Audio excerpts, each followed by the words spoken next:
Muchas gracias. Gracias a Mamen, Alfonso, por la invitación a estar aquí, a Sonia por haberme liado, María por haber venido, Ana también, gracias por haber venido. Bueno, yo tengo que hacer una aclaración. Yo no soy un experto en cronobiología. A mí me dijeron que viniera a decir una introducción general y acabé con un título de algo que no sé. He disfrutado enormemente la charla de Juan Antonio, porque básicamente cuando uno sabe, habla de conceptos. Y cuando uno no sabe, la mejor manera de ocultarlos es dar datos, que es lo que voy a hacer yo.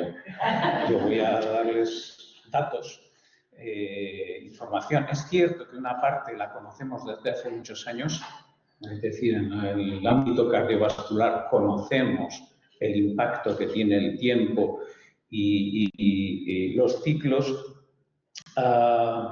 pero digamos de una manera más empírica y que se está haciendo ahora mucho más científica. Luego en el debate probablemente o en la mesa redonda hablaremos un poco de lo que es la implantación clínica. Estos son mis conflictos de interés, pero ninguno tiene realmente relación con la charla.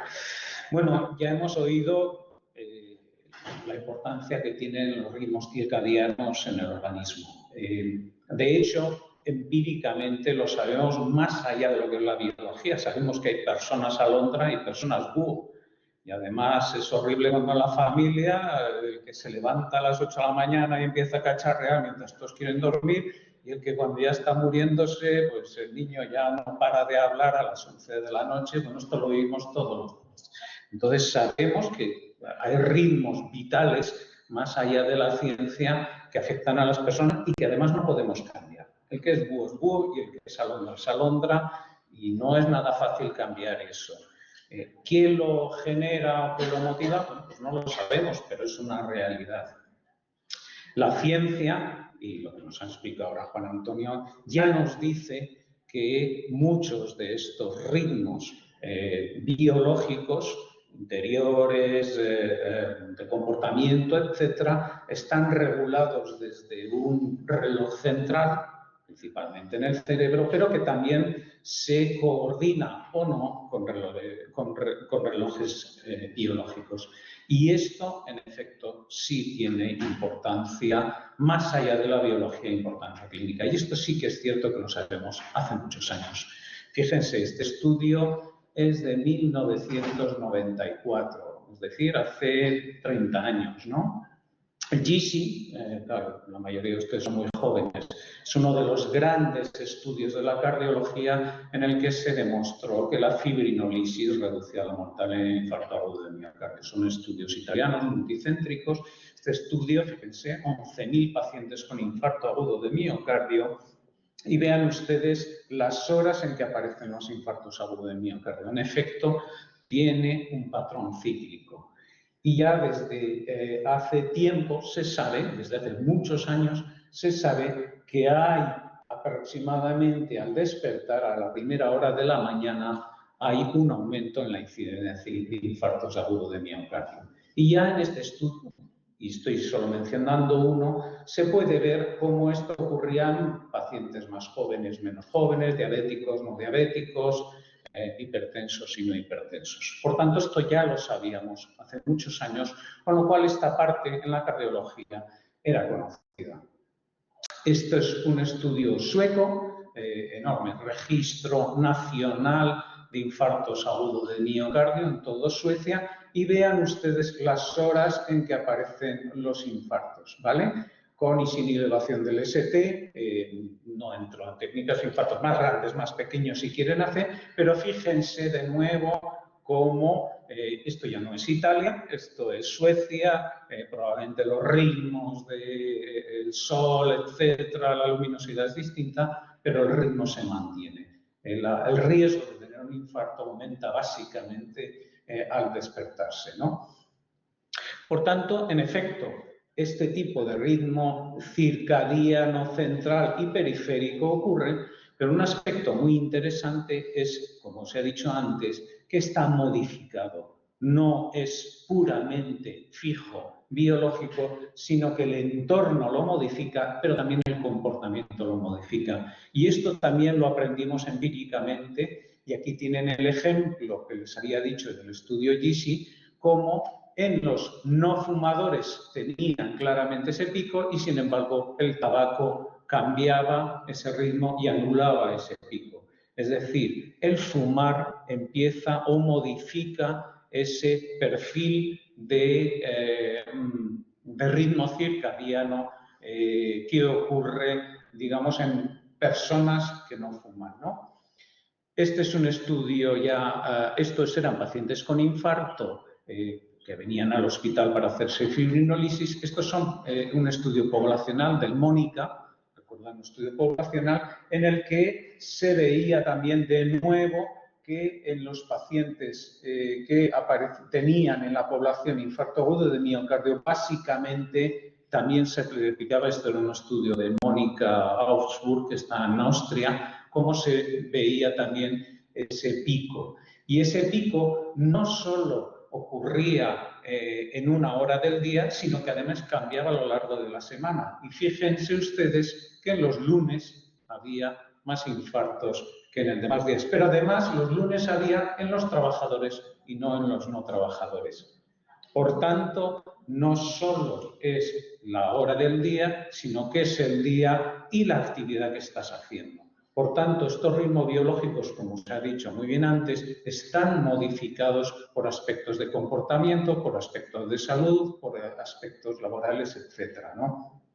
También un aspecto ya desde el punto de vista clínico relevante es que los tiempos que se tardaban la columna más oscura de abajo en llegar después del infarto al hospital cambiaban con el tiempo y entonces en los días, por ejemplo el lunes, se tardaba bastante menos que en los domingos, lo cual ya puede ser una cuestión cultural, pero que tiene influencia. Fijaros que es un retraso de un día, ahora medimos en minutos el retraso en el que tenemos que tratar un infarto agudo de miocardio. El estándar es menos de 90 minutos. Pero fijaros cómo estos aspectos influyen en aspectos biológicos y en aspectos de comportamiento. Y esto es importante. En el propio GISI también se comprobó esta preeminencia de los lunes en los pacientes y esta preeminencia principalmente en los pacientes que trabajaban. Por tanto, es un aspecto que se va viendo en el estudio este Sweetheart, que veíamos los números horarios, veían que la tasa de infartos a lo largo del año cambiaba y había un pico especialmente al final del año. Estas son las semanas del año y lo que se vio es primero que dentro de todas las semanas del año hay un día claramente que tiene menos riesgo, que son los sábados, y un día que claramente tiene más riesgo, que son los lunes. Pueden imaginar por qué y pueden imaginar por qué este biorritmo probablemente no es puramente biológico o esos cambios biológicos que explican esos biorritmos tienen que ver con el entorno, con el ambiente. Y les voy a poner un ejemplo más que viene también de Suecia. Ellos analizaron qué días del año se producían más infartos y en concreto miraron los días festivos y lo que vieron es que curiosamente, sobre todo en torno a la Navidad, es cuando se producían más infartos. No sabemos si es porque la gente se pasa mucho en las comidas o se junta la familia y acaba discutiendo, etcétera. Y lo que se veía también interesantemente es que, sin embargo, el ritmo horario de los infartos de Navidades no es igual, es distinto. Ocurre, está aquí oculto, pero ocurre más sobre todo a la hora de la cena o a la hora de la comida, que probablemente es. No sabemos si es el exceso de comida o el exceso de socialización familiar lo que produce. Pero hay que considerar en efecto que estos ritmos circadianos claramente se ven influenciados por aspectos fisiológicos, por aspectos funcionales y por aspectos sociales. Esto también se ha demostrado en los accidentes cerebrovasculares. Y fíjense cómo los accidentes cerebrovasculares también en grandes estudios se producen principalmente por la mañana. Infartos y accidentes cerebrovasculares tienen un componente básico, son fenómenos aterotrombóticos. Hay una enfermedad crónica de base de la arteriosclerosis pero hay una trombosis aguda. Básicamente se produce una trombosis aguda.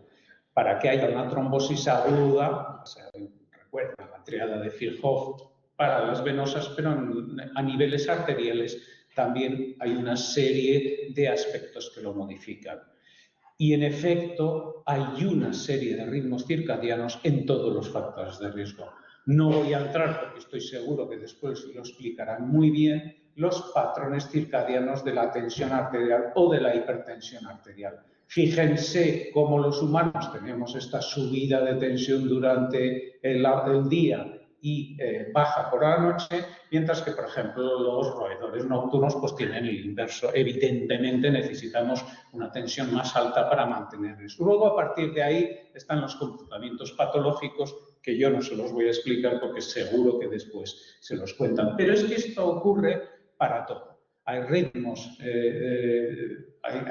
biológicos para los niveles de lípidos circulantes, los niveles de agregación plaquetaria, los niveles de firinolisis o antifirinolisis humanos, etcétera, que además normalmente se modifican en los pacientes que acaban teniendo eventos cardiovasculares. Este es un estudio con actigrafía entre pacientes con infarto y pacientes digamos, controles sanos en los que se ve una atenuación a nivel de cuando duermen y cuando despiertan en la actividad. Por tanto, hay múltiples, y solo estoy poniendo algunos ejemplos. La bibliografía es abrumadora. Cuando me he tenido que revisar esto, pues les podremos estar todo el día hablando de todos estos factores. Pero yo creo que lo importante es ver que no solo desde el punto de vista de la salud hay biorritmos, sino que desde el punto de vista de la enfermedad, y en este caso de los eventos agudos, que son fáciles de ponerles una hora de inicio, pero también de los aspectos de recuperación, de cicatrización, etcétera, tienen, digamos, estos ciclos, y hay que tomarlos en consideración. Voy a seguir con el infarto. Este es un estudio español y en el que se ve que el tamaño del infarto medidos por los niveles de troponina en efecto tiene un ritmo cíclico. Por tanto, no es lo mismo el riesgo que uno tiene de tener un infarto una hora y otra, pero es que además, si uno tiene el infarto una hora u otra, probablemente la evolución sea distinta. Y esto ya empieza a ser más difícil de explicar o de entender, ¿no? Nosotros hicimos una revisión hace un poco de tiempo y lo que vimos es que había evidencia de que el metabolismo lipídico en todos los fenómenos de trombosis o de los determinantes de trombosis, en la inflamación, etcétera, tienen patrones rítmicos con el tiempo que influyen. Como digo, ya se han demostrado que hay aspectos, fíjense que en los fenómenos trombóticos lo que tenemos inicialmente es un fenómeno trombótico, un fenómeno de necrosis y luego normalmente una activación inflamatoria muy importante. Bueno, pues la inflamación está claramente determinada por patrones circadianos. Y esto es un aspecto que ha ido atrayendo la atención cada vez más. Esta es una revisión que se publicó en CENIC, el grupo de Andrés Hidalgo, en el que se analizó el patrón rítmico que tienen los neutrófilos. Los neutrófilos, que son componentes básicos de la inflamación aguda, hay un envejecimiento cuando hablamos de envejecimiento de neutrófilos hablamos de días, pero hay un patrón claramente circadiano en esta evolución de los neutrófilos. Los neutrófilos pueden ser relativamente inertes o volverse muy activos. Todo esto tiene que ver con su propio envejecimiento a su nivel, pero también tiene un ritmo circadiano. Con el equipo, con Alex Aroca del grupo de Andrés Hidalgo, hemos hecho un estudio. Ellos han hecho el estudio básico. Nosotros hemos recuperado 2.000 pacientes con infarto agudo del miocardio del hospital 12 de octubre y hemos medido el número de neutrófilos que tenían en el momento de llegar y los clasificamos según ese número, bueno, clasificados por estos números. Teníamos este mínimo de 1.700 hasta 28.000 cuando llegaban. Son un reactante de fase aguda, por esto evidentemente los pacientes con infartos extensos tienen más leucocitos. Y lo que están haciendo en CENIC es crear deplección de neutrófilos y ver cómo evolucionan los infartos sin neutrófilos. Esto obviamente en pacientes no se puede hacer. Lo que hicimos fue medir qué correlación había entre el número de neutrófilos y el tamaño del infarto medido por troponina, y vemos que había una correlación, y vimos también el tamaño de acuerdo a estos tres subgrupos de número de neutrófilos que tenían. Pero interesantemente lo que vieron es que había un patrón circadiano, sobre todo dependiente del número de neutrófilos. Es decir, cuanto más neutrófilos había circulantes, más se veía ese patrón circadiano, y cuanto menos había, se perdía. Por tanto, parece que los neutrófilos podrían ser uno de los mediadores clave de las respuestas inflamatorias. Como se decía antes, probablemente tienen que ver con la respuesta inmune, con linfocitos, etcétera, en la respuesta inmune o en la respuesta inflamatoria. Si les digo que esto ocurre en el infarto agudo de miocardio, ni les cuento en los accidentes cerebrovasculares, donde hay un ritmo circadiano de las neuronas, de los astrocitos, de la microglía, etcétera, del propio metabolismo cerebral, donde estos aspectos son todavía más complejos, ya no solo para el desarrollo de la lesión, sino para el daño, digamos, post-lesional y la recuperación. Este es un aspecto que va ganando también, y hay grupos en CENIC y en varios centros clínicos trabajando en los ritmos circadianos en el accidente cerebrovascular. Sin embargo, estos ritmos van cambiando y no son los mismos para las distintas patologías. No es lo mismo, arriba tienen la muerte súbita, el infarto agudo de miocardio, isquemia miocárdica, etc.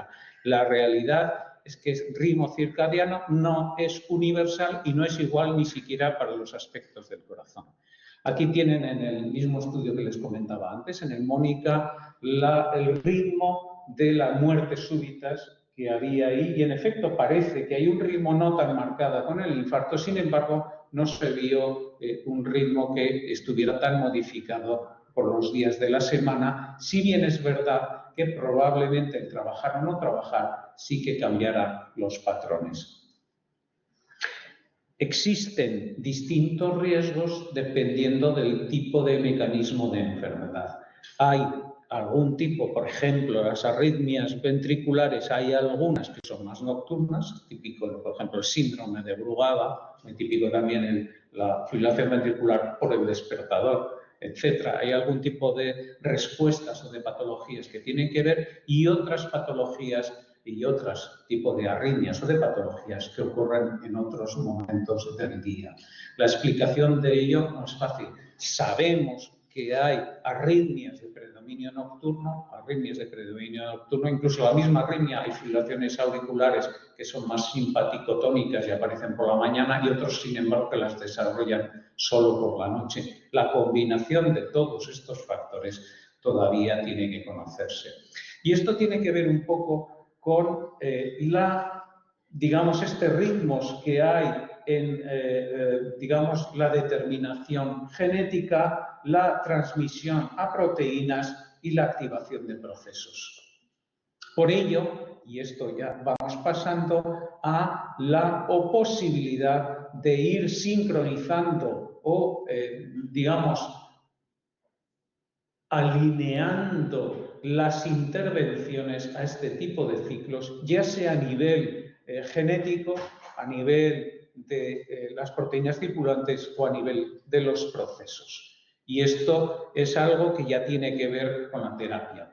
Por ejemplo, a nivel de las arritmias ya se ha visto que normalmente hay estímulos proarrítmicos que van oscilando con el tiempo, y normalmente en la salud lo que hay es una coordinación con los mecanismos protectores. El problema es cuando se pierde la protección, evidentemente empieza a haber un ritmo arrítmico en estas zonas de máximo porque no tengo protección, o cuando estos niveles circadianos de los protectores o se atenúan o se desalinean.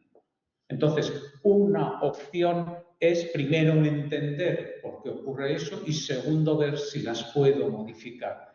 Y esto ya tiene que ver con la visión amplia que se mencionaba al principio de que estos ritmos circadianos que se veían en los miocardiocitos realmente se, digamos, influyen o, digamos, interactúan la parte metabólica, la parte de señalización, la parte eléctrica, electrofisiología, pero que se modifican por otros aspectos también que son exógenos. Y estos son los que van ganando tiempo. Por tanto, uno de los aspectos a los que van llegando y que se ha mencionado antes, que van ganando importancia, es el entendimiento del papel de la genética en estos relojes biológicos.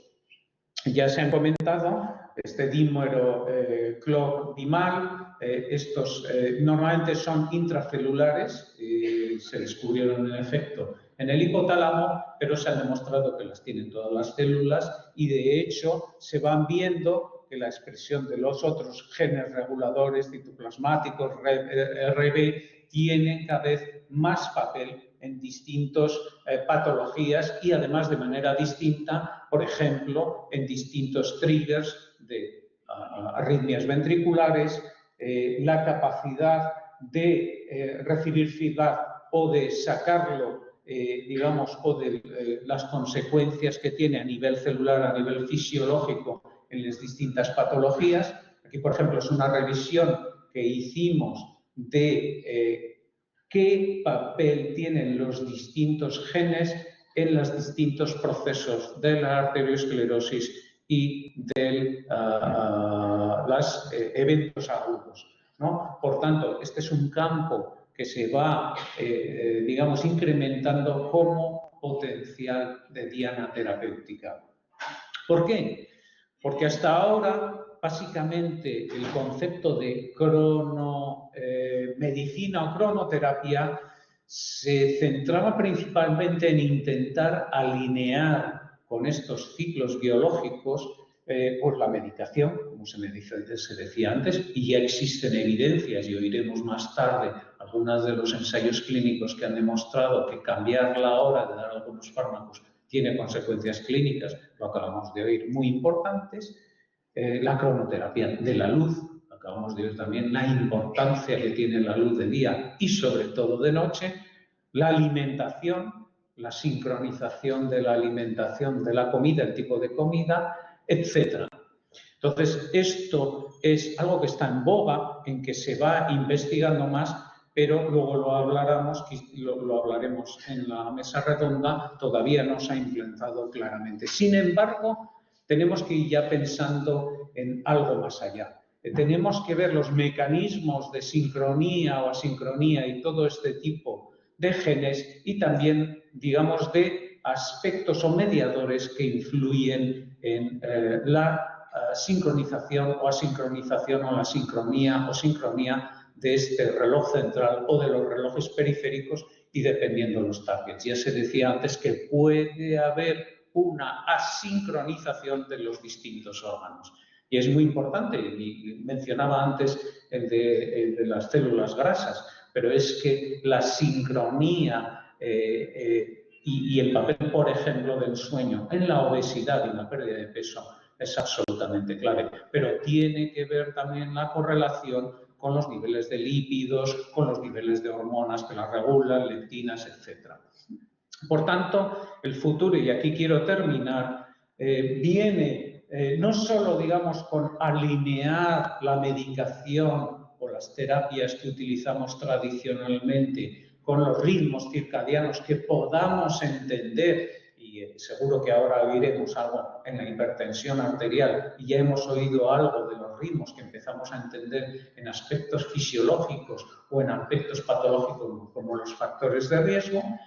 Otra es reinstaurar o restaurar, digamos, ritmos circadianos fisiológicos a través del deporte, a través del sueño, a través del tipo de alimentación. Es decir, no intentar ajustarnos o alinear la medicación o el tratamiento al desajuste, sino intentar restaurar unos ritmos fisiológicos, o se parecen más a los fisiológicos, y quizás la mayor novedad es el intento de modificar estos determinantes genéticos o los mediadores que regulan los ritmos circadianos. De tal manera que empieza a haber ensayos clínicos o por lo menos pruebas de conceptos para